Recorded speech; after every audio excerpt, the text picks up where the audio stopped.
안녕하세요. 주동입니다. 오늘이요 11일이죠. 5월 11일 방송 시작하겠습니다. 날짜를 좀 바꾸고요. 네, 5월 11일 방송 시작하겠습니다. 아, 오늘은요, 제가 이제 그 고퍼스든 레버리지든 지금 무포 상태잖아요. 그래가지고 좀 투자를 해보려고 했는데, 기회가 없네요. 오늘 CPI 지수, 다들 그걸 기다리는 것 같아요. 뭐 뉴스라든지 언론이라든지 아니면 이제 그 전문가라는 사람들이 나와가지고 유튜브라든지 이런 데서 얘기하는 걸 가만히 들어보면 오늘 저녁 CPI 지수를 보고 그 다음에 미국장의 움직임을 보고 그 다음에 결정이 나지 않을까. 그리고 이런 표현이 있습니다. 지금 요철 구간이다. 그죠? 이 얘기가 뭐냐면 자동차가 달리다가 요철이 나타나면 속도를 줄이죠. 근데 요철을 넘어가면 다시 속도를 내죠. 이게 무엇이냐? 바로 위로 아래든지 한번 결정이 되면 오늘 CPI 지수가 발표가 되고 결정이 되면 상당히 많이 움직일 거다. 이런 표현을 하더라고요. 근데 제 생각도 좀 그런 것 같아요. 지금 위로든 아래로든 움직임이 거진 없잖아요. 어느 쪽으로든 움직일 것이다. 그리고 오늘 저녁에 나오는 CPI 지수를 다들 중요하게 생각하니까 중요한가 보다. 사실 뭐 그 지표가 그렇게 중요하겠습니까? 경기는 위축되고 돈은 말라 들어가고 모든 돈은 미국으로 빨려 들어가고 그죠? 뭐 달러라는 돈을 어디다가 투자할 데가 없죠. 주가도 작살나, 채권도 작살나. 어디다 투자를 할 거예요? 신흥국에서 지금 돈이 빨려 나간다는 기사가 넘쳐나고 있습니다. 오늘 장이 어떻게 끝나는지 보고요. 저는 아직 무포 상태고 내일은 진짜 어디다가 투자를 했으면 좋겠어요. 오늘 그래도 장이 많이 빠졌다가 다시 많이 상승을 했죠. 여러분도 다 경험을 하셨을 거예요. 근데 의미 없다. 그죠? 아무런 의미 없다. 요 라인이 제가 마지노선이라고 그랬잖아요. 요 라인을 기준으로 해가지고 고퍼스를 투자하려고 그랬는데 여기다가 고퍼스를 투자하려고 그랬는데 아니에요. 요거 진짜 내일 양봉이 쭉 날 수도 있다. 이렇게. 그죠? 오늘 CPI 지수가 잘 나오고 갓들이나 그동안에 억눌렸던 눌려있던 에너지가 스프링 눌리듯이 눌려있다가 뿅 하고 튀어나오면 위로든 아래로든 뿅 하고 올라갈 것이다. 근데 아래로는 아닌 것 같아요. 아래쪽은 아닌 것 같아요. 위쪽으로 한번 튕겨 올라가면 좀 세게 올라가지 않을까. 그리고 지금 같은 경우는 호재가 없잖아요. 그죠? 악재가 사라지면 호재. 전쟁이 어느 정도 마무리됐다 그러면 호재. 그죠? 뭔가 호재가 나오지 않을까라는 생각이에요. 계속 이 상태로 흘러내려가지는 않을 것 같다. 왜냐? 가만히 제가 이제 오늘 차트를 보고 있다 보니까 이게 떨어지려고 그러면 이 각도가 있잖아요. 기본적인 각도가 45도 이하가 돼야 되거든요. 그죠? 근데 여기는 각도가 이게 떨어지는 각도가 이게 한 15도에서 30도 정도 되려나요? 그죠? 이게 떨어지는 게 약하다. 그럼 여기서 갑자기 푹 빠지냐? 요건 더 아닌 것 같죠. 그죠? 그럼 여기서 상승을 하냐? 이렇게 상승을 할 수도 있고, 계속 이렇게 횡보할 수도 있고요. 저는 횡보의 한 표입니다. 횡보를 한다 그러면 먹을 게 없죠. 힘들어지는 장. 그렇다. 차트는, 저한테 방향을 말해주질 않는다. 그럼 오늘 저녁에 CPI 지수가 나오는 걸 보고 결정을 해야겠다. 어제도 똑같죠? 어제 미국이 좀 상승을 해가지고, 땡큐 그랬는데, 이 차트를 보니까 음봉이 떠버렸어요. 안 좋다. 근데 나스닥 같은 경우는 각도가 상당하죠. 그죠? 각도가 상당합니다. 기존에 하락을 하다가 상승을 할 때 우리나라는 여기서는 배제가 됐죠. 여기 디커플링. 그죠? 요 구간은 디커플링 구간이에요. 우리나라는 상승 안 하고 나스닥만 상승하고 빠질 때는 제대로 빠지는데 우리나라는 안 빠지고. 그죠? 여기서 만약에 이렇게 양봉이 세게 하나 나왔다라고 한다 그러면 요게 강력한 지지선이 되겠죠. 그죠? 위쪽으로 갈 확률이 높다. 그래도 미국인데 미국 우리가 디커플링만 안 난다 그러면요 어느 정도 반등의 기회는 있을 거라고 생각을 해요. 왜냐면 미국 주식 지금 돈이 다 미국으로 빨려 들어가고 있잖아요. 그죠? 빨려 들어가고 있다 그러면 그 돈이 다 어디로 갈까요? 예금? 은행으로 들어갈까요? 그건 아닌 것 같은데. 그러면 어차피 어느 순간에는 다시 이제 주식시장으로 흘러 들어갈 거예요. 주식시장으로 흘러 들어간다 그러면 다시 상승을 하겠죠. 한번 지켜보도록 할게요. 이제 끝은 다다르지 않았을까? 어떠한 방향성 하락의 끝은 다다른 게 아닌가? 이렇게 한번 생각을 해봅니다. 지금 너무 많이 빠졌어요. 생각보다 많이 빠졌다. 그리고 필라델피아 반도체 지수도 그랬다. 그죠? 2.5% 올라가가지고 2.5% 올라가가지고 오 땡큐 그랬는데 음봉. 이게 뭐예요? 의미 없다. 중국도 오늘 많이 올라가다가 여기 저항에 딱 걸리니까 꼬랭지 싹 내렸죠. 내일 양봉이 다시 한번 나와준다 그러면 땡큐. 근데 만약에 여기서 밀려서 음봉이 나와버리면 요거 진짜 강력한 저항선이구나. 우리가 다시 한번 생각을 할 수가 있겠죠. 근데 중국은 장기 차트에서 제가 이제 요 차트 말고 전에 어제 보였던 차트에서는 여기가 굉장한 그 횡보 구간이었죠. 월봉, 주봉, 그 다음에 일봉. 그게 다 요 라인에서 횡보를 하더라. 그래가지고 중국은 당분간은 여기서 벗어나기가 힘들 것이다. 다행히 내일 올라간다 그러면 요거를 바닥으로 해가지고 위에서 놓을 수도 있는데 주식이라는 건 모르죠. 그 옆에 요거 새까맣게 생겼죠? 이게 스마트폰이 업데이트 하고 나서 요게 생겼습니다. 저도 몰랐어요. 여기 위에도 이쁘게 이렇게 가려졌네요. 내일은 수정을 해가지고 하겠습니다. 그리고 베트남 아직도 살아나지 못하고 허덕허덕 된다. 인도 허덕허덕 된다. 그나마 양봉이 나왔는데 이게 무슨 양봉인가요? 무슨 의미가 있죠? 그죠? 무슨 의미가 있나요? 도대체 무슨 의미가 있나요? 이 양봉이. 그죠? 허공에 뻥 떠가지고 어디를 지지를 해야 되죠? 얘들은. 그리고 터키요, 터키. 달러 리라화인데 14.8 여기서 이렇게 횡보를 했죠. 근데 계속 올라가고 있습니다. 이 추세가 올라가는 추세예요, 지금. 그러면 15, 16, 17 막 계속 올라가겠죠. 위로. 여기서도 여기가 13. 대략 한 6 정도 되겠네요. 여기가 13.6 정도 라인이었는데 여기서도 계속 상승을 했다. 근데 이때 상승하고 요때하고는 차원이 다르다 지금. 신흥국 위기. 그죠? 신흥국에서 돈이 빨려 나가는 거예요.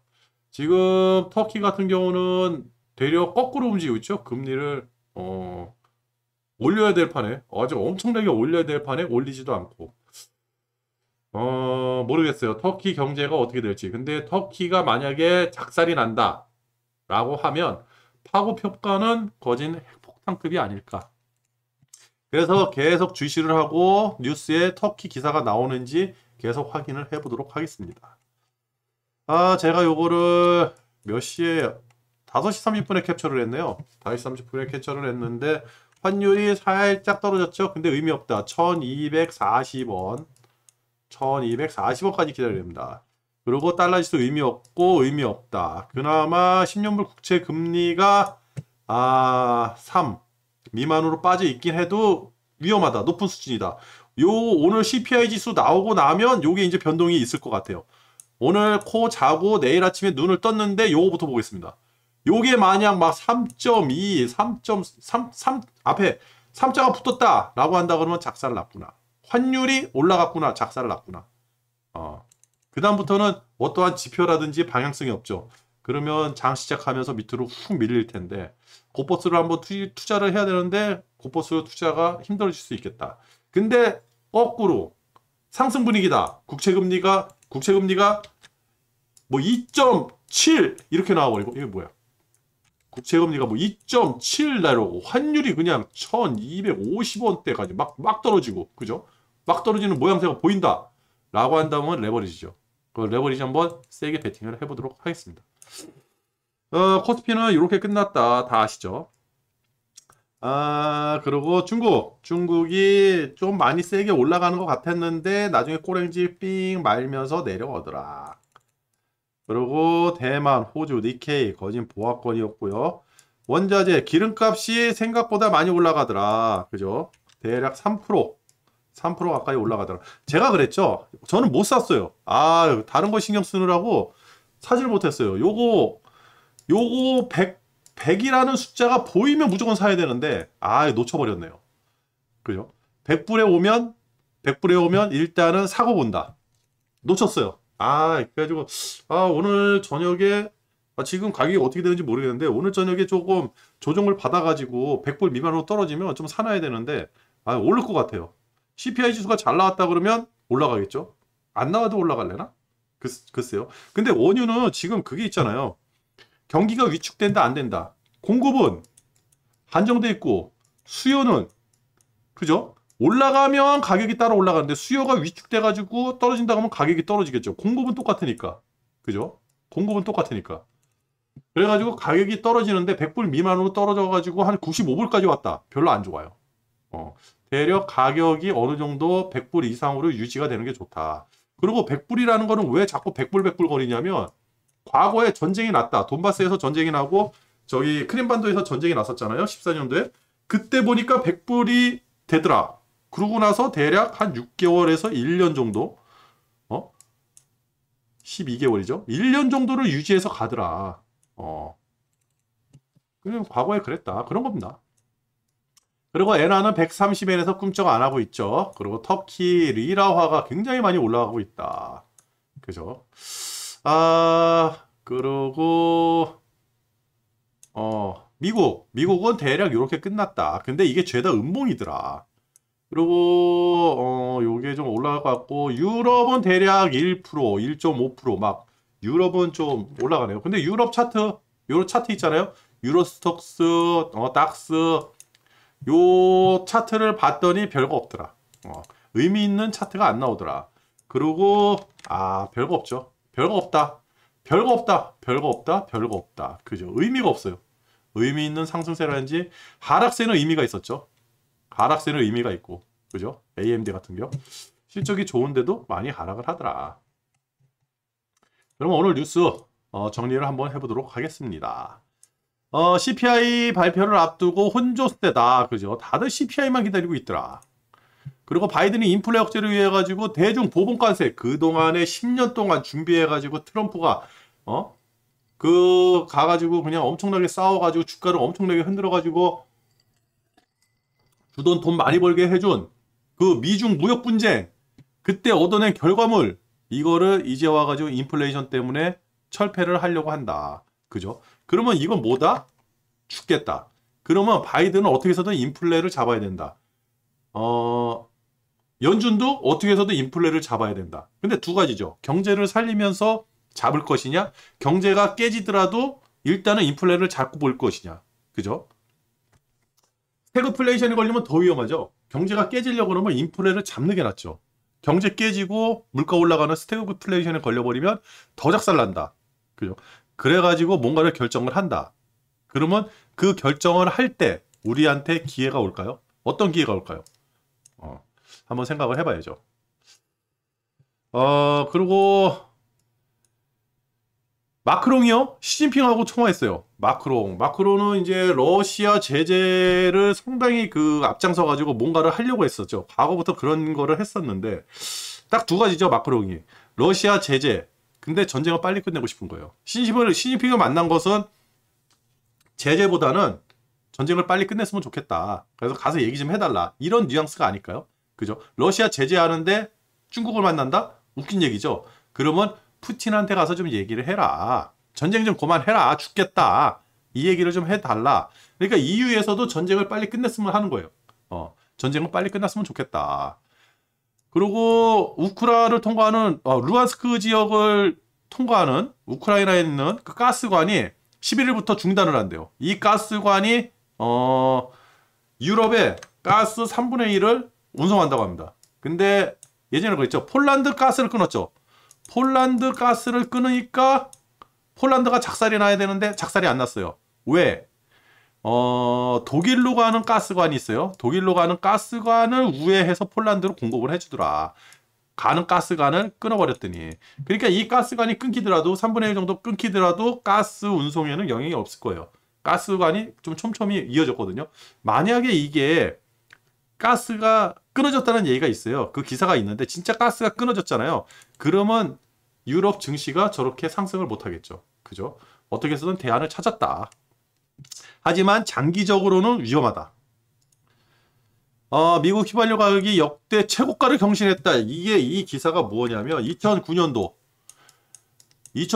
미국의 금융위기 있잖아요. 금융위기. 미국의 금융위기.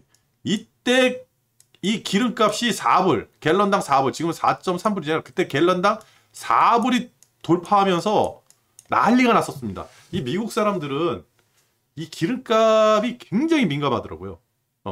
그러니까 이 사람들은 뭐 어딜 가려고 그러면 무조건 차를 타고 다니기 때문에 하여튼 이 유류 소비 지출이 굉장히 큰 그런 나라 중에 하나라고 하더라고요. 그런 데서 이제 이 기름값이 슬금슬금 올라가잖아요. 우리나라도 기름값이 많이 올라갔는데 우리도 이때 금융위기 때요. 저도 이제 그때는 고속도로를 타면서 출퇴근을 했는데 그때 고속도로에 차가 없었어요. 저는 한편으로는 너무 땡큐. 아침에 이렇게 차가 없어? 길이 이렇게 안 막혀. 너무 좋은데? 이런 생각을 하면서 출퇴근을 했었는데 기름값이 비싸니까 사람들이 대안을 찾는 거죠. 차를 가져가지 말고 카풀을 하자. 아니면 우리나라는 대중교통이 잘 돼 있잖아요. 대중교통을 이용하자. 이렇게 해가지고 차를 안 끌고 나간 그럴 때가 있어요. 근데 미국 사람들은 그러질 못하니까 차를 끌고 나가야 돼요. 죽기 살기로. 근데 기름값이 비싸다?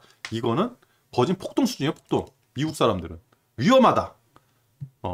왜 미국이 유가를 그렇게 잡으려고 하는지 아시겠죠? 그러면 미국은 산유국이잖아요. 전 세계 최고의 산유국. 그러면 파이프를 꽂아가지고 계속 쭉쭉쭉 빼내면 되는데 그러지도 않는다. 이놈들은. 그리고 파키스탄에서 너무 더워가지고 강이 불어나가지고 다리가 깨졌다. 자연재해죠. 요 앞에 요 파키스탄 기사는요. 지금 지구 온난화 그 얘기예요. 그래가지고 너무 더워지면 곡물, 작물이라든지 이런 게 자라나는 게 너무 힘들지 않을까. 그죠? 인도의 폭염이라든지 뭐 브라질에 뭐 비가 많이 오는 거 있잖아요. 그 뭐라 그러죠? 폭설이 아니죠? 폭우. 브라질의 폭우. 이런 기상이변 사태 때문에 곡물, 작물 이런 게 잘 자라지를 못하고 폐허가 되고 이런다 그러면 곡물 가격은 더 많이 올라가겠죠. 근데 그 기사가 또 있어요. 인도에 그렇게 더웠는데도 밀 수출량이 어마어마하게 늘어났다. 그 기사가 있었습니다. 그리고 러시아 원유 금수 조치 EU 제재 꽉 막히자 어쩌고저쩌고 하는데 헝가리죠. 헝가리는 지금 헝가리 그 총리가 푸틴하고 굉장히 친한 사람이고 얼마 전에 이제 그 총리가 됐잖아요. 이 사람하고 이제 마크롱이 만난 거예요. 제발 그러지 말자. 러시아 제재 좀 하자 그랬는데 몇 개 나라들이 그거를 반대를 하고 있죠, 지금. 헝가리, 그다음에 불가리아, 또 한 나라가 있는데 몰타인가요? 몰타? 그리스, 그죠? 그리스 해운. 요 정도예요. 그래가지고 요런 나라들이 지금 안 된다. 그러다가 우리나라 망한다. 우리는 아직까지도 러시아에 의존도가 있다. 그런 얘기예요. 뭐 하나 제대로 되는 게 없다. 그 얘기입니다. 이렇게 보면요. 그죠? EU에서도 뭐 제재를 하려고 그러는데 제재가 막상 그렇게 쉽게 되는 것도 아니고 그리고 우크라이나가 미국하고 그렇게 친한 사이도 아니었어요. 그죠? 옛날에 우크라이나 독립한다 그랬을 때 미국이 엄청나게 반대했거든요. 그런데 뭐 이제 와가지고 우크라이나를 도와준다고 해서 무기까지 주면서 전쟁까지 하라고 그러면서 막 애기한테 그냥 칼 쥐어주고 너 나가서 싸워 이거하고 똑같은 상황인 것 같은데 지금 미국한테 끌려다니면 안 됩니다. 지금 EU가 그리고 우크라이나 이 정치인들, 우크라이나 국민들 지금 전쟁 빨리 끝내야 됩니다. 큰일 납니다. 라고 이제 저 주도는 생각을 하고 있습니다. 개인적으로. 그리고 우크라이나의 푸틴이요. 정보작전 주도권을 연방보안국에서 총정찰국으로 넘겼다. 그죠? 뭔가 일이 일어나고 있다. 그리고 미중 기침의 신흥국들 몸사 신흥국 통화지수가 한 달에 4%가 급락을 했다. 4%가 뭡니까? 지금 우리는 1270원인데. 근데 이 환율 제가 그랬죠. 이 신흥국 위기는 고물가, 환율, 그다음에 원자재 가격, 그다음에 식료 뭐 하나가 폭 하고 터지고 어느 한 나라가 뽕 하고 터지면 연쇄적으로 일어날 것이다. 도미노 현상처럼. 그런 게 가장 무섭다. 이렇게 말씀을 드리고 있어요. 그래가지고 신흥국 얘기는 우리는 항상 봐야 된다. 환율이 장난 아니다. 신흥국 채권이요. 계속 유출하고 있대요. 여기 보면 지난해 4월에는 389억 달러가 유입이 됐는데 3월 달에 78억 달러, 그 다음에 잠깐만 2개월 연속 자금 유출이 되는데 3월달, 4월달이 아니에요. 4월달이 40억 달러네요. 그죠? 4월 신흥국 채권 그죠? 4월달이 40억 달러, 3월달이 78억 달러, 4월달이 40억 달러. 근데 작년에는 4월달에만 398억 달러가 유입된 겁니다. 대조적이죠. 그죠? 돈이 쭉쭉쭉 빨려 나가고 있다. 근데 중국 같은 경우도 돈이 빨려 나가고 있어요. 왜 빨려 나가고 있냐? 금리가 역전이 됐거든요. 중국 금리보다 미국 금리가 더 높아요. 당연히 제가 이제 중국에 투자를 하고 있다 그러면 중국 돈 빼가지고 미국에다 집어넣죠. 게다가 달러가 지금은 최고잖아요. 그죠? 채권도 손실. 지금은 주식도 손실, 채권도 손실. 달러 최고. 그러면 달러를 가지고 있다가 미국 주식 사는 게 최고긴 하죠. 그리고 미국의 요 국가정보국이라는 데가 있네요. DNI. 여기 국장이 상원 군사위원회에 나와가지고 청문회에 나와가지고 이렇게 얘기했대요. 우크라이나가 전쟁을 장기전으로 갈 수 있다. 돈바스 지역을 점령하더라도 전쟁이 끝나지 않을 수 있다. 장기전. 요 얘기를 했습니다. 푸틴은 제가 어저께 푸틴이 그 행사, 그죠? 전승절 행사할 때 말한 멘트를 보고 제 스스로가 추측한 게 뭐냐면 전쟁 얘기를 한 번도 꺼내질 않았던 거예요. 그러면 잘했다, 잘못했다 이런 얘기도 없고 그렇다 그러면 뭐냐? 내가 이 전쟁을 끝내야 되는데 명분이 있어야 되는데 명분이 없다는 거예요. 전쟁을 계속해야 될 명분도 없고, 그죠? 지금에 와서는 피해가 너무 심하니까 이제 군대를 철군을 시키고 싶은데 그냥 철군을 하다 보면 철수가 돼버리니까 그건 아닌 것 같고, 그러면 내가 여기서 전쟁을 그만둬야 되는 명분이 있어야 되는데 그 명분을 지금 만들어야 되는데 명분이 없다. 그죠? 명분 없는 싸움이 없는데 명분을 만들어야 된다. 그래서 그렇다 그러면 명분이 없다 그러면 장기전으로 남을 수밖에 없다. 그래야지 내 자리가 보존이 된다. 이렇게 이제 그 주돈의 내피셜을 펼쳐봤는데 그 개소리죠. 그죠? 하여튼 주돈은 이렇게 생각합니다. 푸틴이 무슨 명분만 있으면 그냥 군대 싹 뺄 것 같아요. 그 명분이 무엇일지 중국이 만들어질지 미국이 만들어질지는 모르겠지만 어디선가 만들지는 않을까 그렇게 생각을 합니다. 그리고 독일이요. LNG 터미널 인허가 속도를 낸다. 그래가지고 뭐 이거 만드는데 간소화 절차에서 10분의 1 어쩌고저쩌고 하죠. 그러면 빨리빨리 만들어가지고 터미널을 만든다. 터미널을 왜 만들까요? 러시아 가스 의존도를 낮춘다. 그러면 터미널은 뭐다? 미국에서 가져온대요. 미국에서. 그럼 뭐예요? 미국에서 이게 파이프로 가는 건 아니잖아요. 이렇게 파이프 만들어서 갈 수는 없잖아요. 그죠? 그럼 뭐다? 배가 떠야죠. 배가. 배가 떠야 될 거니까 배가. 이 LNG 운반선은 누가 만든다? 우리나라. 그죠? 그 얘기하려고 요거는 캡처해놨습니다. 치솟는 기준금리 가계부채 이거 참 제가 눈에 얘기했던 거 금리 인상은 수요 위축 집값 폭락 스웨덴 동유럽 북유럽하고 동유럽 그 선진국들 그 뭐 핀란드 뭐 이런 나라들 있잖아요. 2009년도에 집값 가지고 장난치다가 작살난 나라들입니다. 이런 나라들이 특히 집값 가지고 그런 걸 많이 해가지고 그냥 아직도 기억나요. 아이슬란드인가 그 나라 그 나라 굉장히 잘 사는 나라라고 했는데 무슨 뭐 그죠? 기름 팔아가지고 굉장히 아이슬란드인가? 정확히 기억이 안 나네요. 하여튼 기름 팔아가지고 전 국민이 행복하게 사는 인구가 300만 명밖에 안 되는 그런 나라인데 집값 폭등을 집값이 막 올라가니까 서로 집을 사자 그러고 집을 막 아무데나 막 지고 그래가지고 그게 이제 거품이 꺼져버린 거예요. 그래서 다들 쪽박을 찼다. 그게 지금 이제 다시 나타난다. 그렇다 그러면 우리나라도 집 가지고 장난치면 안 된다. 이제부터는요. 그 얘기를 하는 거죠. 그리고 미국이 오펙을 겨냥을 해가지고 이런 얘기를 했죠. 산유국 단합을 제한을 하겠다 했더니 산유국들이 그러면 기름값을 300%를 올려버리겠다. 그죠? 노펙법 이른바 노펙 법안이라는 거를 어쩌고저쩌고 한다. 그 오펙이 가만히 있죠. 되게 가뜩이나 오펙은 지금 러시아하고 치네요. 그죠? 지금 기름값 아주 좋아요. 이 오펙이 이런 법안이 나온다 그래가지고 어떻게 뭘 움직여? 아니요. 그러면 여기다 군대를 보내가지고 얘네들하고 싸울 거예요? 아니요. 게다가 증산을 하려고 이란에서 기름 좀 빼내려고 뭘 하려고 그랬더니 이스라엘, 아랍, 바레인, 모로코, 이집트 얘네들이 지금 반대를 해가지고 그것도 못해요? 그죠? 미국 같은 경우는 그러면 요거를 압박을 해가지고 이란을 빼내겠죠. 이란을 빼내든지 압박을 해가지고 기름을 증산을 시키든지. 그러니까 이렇게 보면요. 오펙 있잖아요. 오펙은 대략 지금 2에서 300만 배럴 더 증산을 할 수가 있어요. 그리고 이란도 지금 기름 빼내면 300만 배럴 정도 더 나온대요. 근데 얘네들이 이걸 반대하는 거예요. 둘 중에 하나는 300만 배럴을 빼내라 압력을 하는 거죠. 머리 잘 써요, 미국이. 그리고 중국은 오늘 장이 상승을 했죠. 근데 소비자 물가, 생산자 물가가 다 올라갔습니다. 요게 이제 봉쇄인데도 올라가가지고 좋은 건지 아니면 그냥 올라가든지 말든지 뭐 일단은 경기는 화랑이니까 좋은 건지. 왜 그러면 중국은 이 봉쇄 때문에 경기가 위축될 줄 알았는데 그래서 주가가 올라가는지 모르겠어요. 하여튼 중국도 스태그플레이션. 이거 스태그플레이션 아니야? 그죠?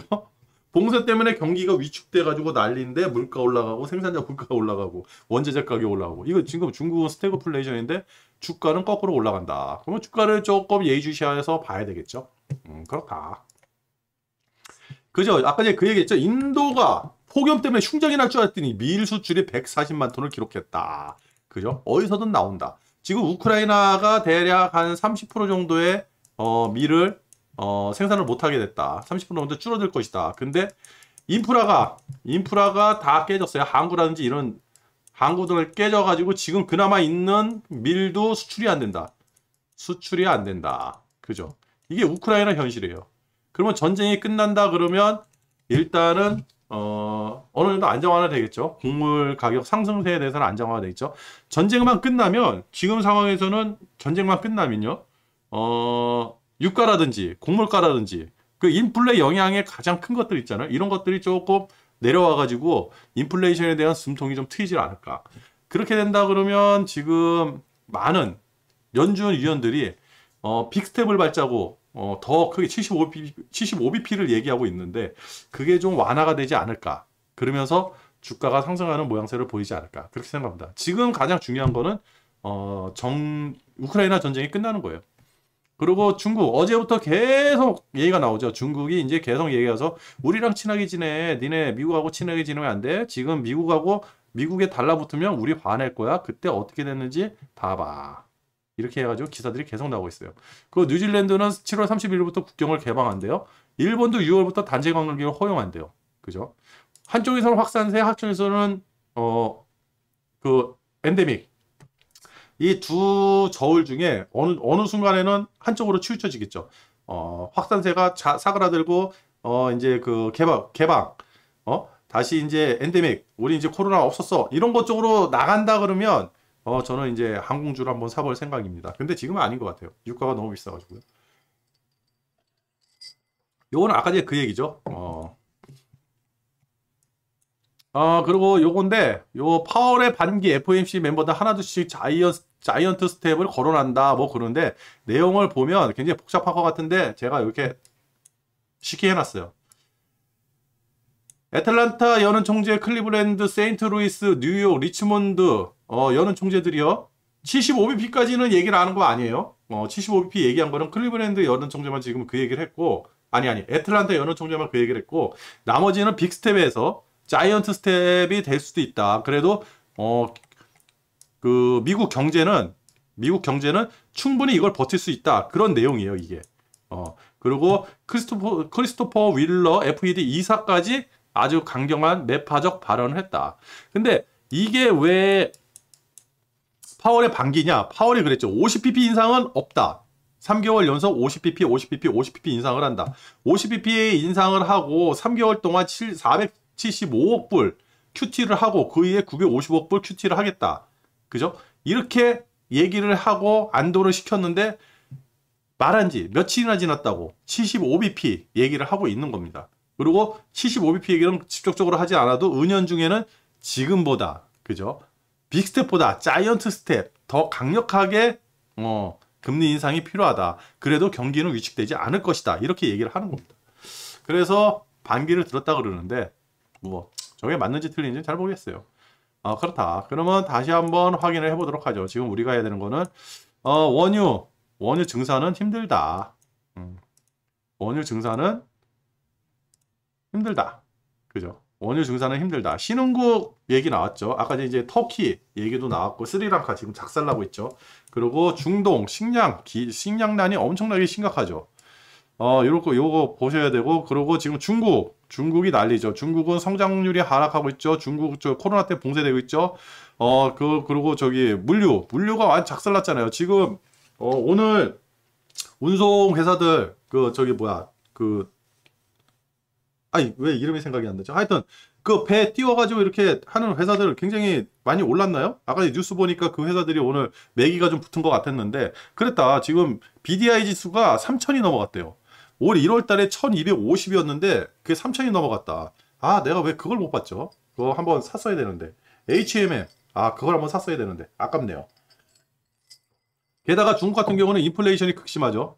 그죠? 기업 실적은 피크를 쳐버렸죠. 그죠? 그리고 시진핑이 규제 완화하겠다. 부동산 규제 완화하겠다라고 했는데도 부동산 침체는 여전하고. 그리고 5월 26일에 금통이 열리고요. 오늘 저녁에 CPI. 요걸 보고 내일 제가 레버리지는 고버스트 한번 사보도록 하겠습니다. 우크라이나 밀 생산량이 너무 힘들다. 그죠? 그리고 이게 중국 아니면 코로나 그 얘기고요. 그 연준의 금리, 그죠? 월가에서 지금 나온 얘기는 올 연말까지 기준금리가 3% 이상 될 것이다 라는데 70% 이상 배팅을 했다. 그리고 3월 점도표에서는 연말에 1.9%, 내년 말까지 2.8%였는데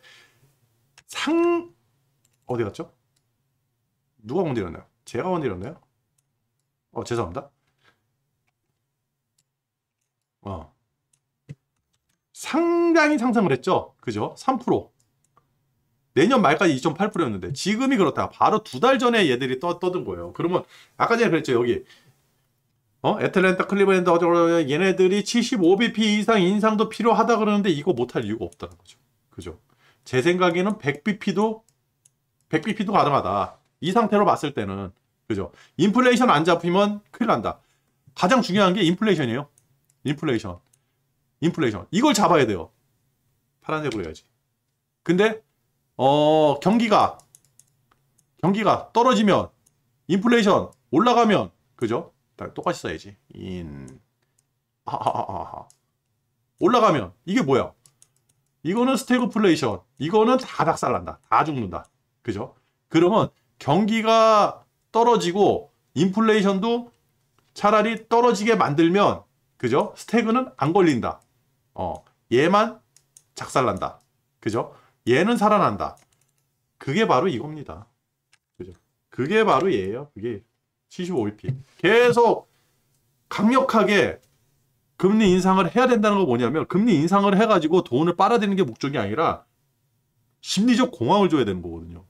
야, 너 물건 계속 사들이면 너 위험해. 저축을 해야 돼. 너 잘못되다가 조만간에 실업자 될 수 있어. 집값 폭락할 수 있어. 이런 공포를 줘야 되거든요. 공포를 줘서 물건을 못 사게 만들어야지 인플레이션이 떨어지는 거예요. 소비 활동이 너무 큰 거예요, 지금. 그것 때문에 지금 이 얘기를 하는 겁니다. 경기가 위축되더라도. 경기 깨질지도 몰라요. 그래도 인플레이션을 잡아야 된다. 누가? FED하고 바이든이. 중국도 마찬가지죠. 그랬다. 그리고 러시아 전쟁이 조만간에 끝나지 않을까라는 한번 생각을 해봅니다. 제발 서로 양보해가지고 전쟁을 끝냈으면 좋겠어요. 그랬다. 그래가지고 저는 오늘 어디에 투자를 하려고 했는데 딱히 투자할게요. 뭐 지표가 좀 움직여야 되는데 꿈쩍 안 해요. 환율도 1275원에서 꿈쩍 안 하고 10년물 국채도 꿈쩍 안 하고 뭔가 변화가 있어야 돼요. 그렇다고 해서 우리나라의 매기가 외국인하고 기관들이 플러스로 막 3천억, 5천억 막 사들이는 그런 매기가 있는 것도 아니고, 그렇다고 집중적으로 매도를 해가지고 2600포인트 미만으로 깨려고 하는 의도가 있는 것도 아니고, 그렇다고 심리가 너무 깨진 것도 아니에요. 개미들이 이제 뭐라 그럴까, 빚내서 투자한 거를 다 쪽내가지고 나 이제 주식 안 해, 또 그런 심리가 작용하는 그런 장도 아닌 것 같아요. 아래로 얘기를 하는데 아래는 맥혀 있다. 2600포인트 미만만 내려갔다 그러면 계속해서 개미들이 사들이더라. 그렇다 그러면 아래는 막혀 있고 위로 열려 있는데, 그렇다 그러면 뭔가 트리거가 필요합니다. 그게 오늘 저녁에 발표하는 CPI가 아닐까. 아닐 수도 있어요. 내일 아침에 뭐 별거 아닐 수도 있어요. 제발 뭔가 하나 나왔으면 좋겠어요. 그래야지 제가 이제 투자를 할 거 아닙니까? 아, 요새 너무 심심해요. 그리고 건 한 달 동안 수익률이 별로 안 좋다. 저는 기본적으로 제가 개인적으로 수익률이 4월 달에 대략 한 10% 정도 수익이 났거든요. 이번 달에는 수익이 거의 안 나고 있어요. 투자를 안 하니까. 근데 벌써 5월 둘째 주, 그죠? 시간이 없습니다. 이번 주 지나가고 나면 다음 주, 다다음 주, 글쎄요. 근데 저는요, 그겁니다. 레버리지든 곱버스든 임팩트 있게 한 번만 성공해버리면, 그죠? 한 달 수익률, 어떨 때는 6개월 수익률까지 빼낼 수가 있다. 그리고 돈을 벌려 그러면 항상 수익을 생각해야죠. 근데 손실은 따라오더라. 수익이 손실보다 큰 투자를 하면 되는 겁니다. 오늘 방송 여기서 마칠게요. 끝.